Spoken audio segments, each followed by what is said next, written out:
muna tayo rito.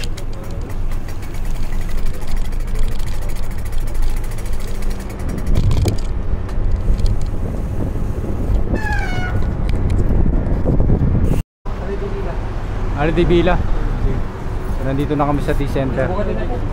So ayan, bibili lang kami ng egg sandwich dito. Magagasolina muna tayo para pagpapitik ng padjak mamaya, padjakan mamaya may energy. So ayan, dito tayo sa may tea time. Dahil lang natin yung ating order sa tea time, T-Center. So dito kami madalas kumakain, dito sa may Red Port na yan. Ito yung Red Port. Yan, dyan kami kumakain dyan. Yan sa Red Port? Oo, yan sa Red Port. Yan kami lagi oo, masarap dyan. Tsaka yung Alwasmi, yan, kilalang kilala yan. Yung Alwasmi tsaka Red Port. Lahat ng mga kasamahan natin dyan, dyan sila kumakain. Oh. Lalo na pag tumarget. Target ang Wasmi tsaka ano, yung Red Port restaurant. Tapos nandun yung Almira. Yan, Almira yan. O yan, tapat lang ng Almira. Tapos diretso ka ng Almira, tapos diretso ka ng konti, Lulu na yan. So malapit lang din dito yung pamilihan namin sa dati namin tinitira. Highway na dyan sa dulo eh. Ha? Okay, talaga tayo pupunta doon, highway na. Highway na yan? Oo, malamang kasi yan yung Almira.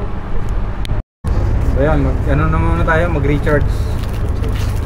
May bagong dyan yung plane. Chichahin mo yan. Egg sandwich. Tapos hintayin natin yung orange.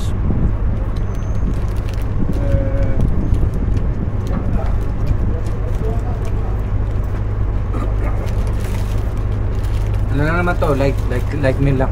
Saktong pang karga lang pag nagpadyak mamaya.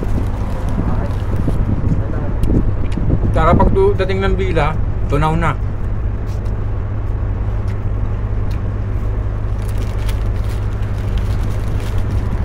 Wala na akong din nakabili nito, nasa mga 5 buwan na rin. So dumaan na ako rito para matikman ko ulit itong egg sandwich nila, egg parata.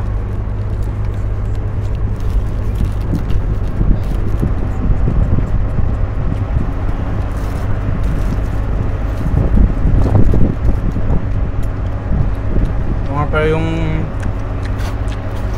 gamit na bicicleta, ano? Nakaka. Panang plato. Hindi nga. Mayroon orange, no?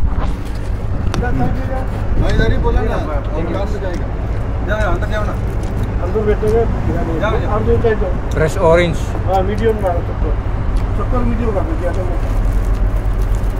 आप कितने खाएगा तो काम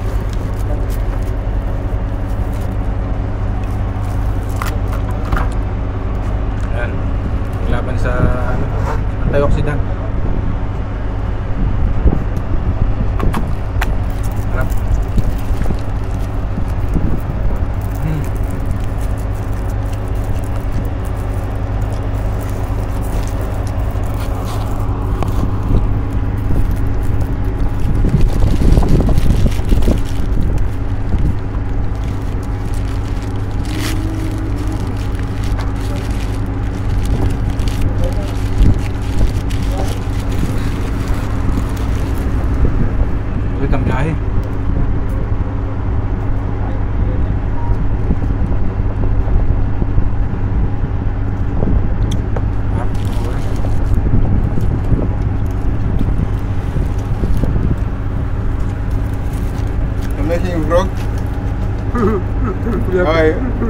Bye.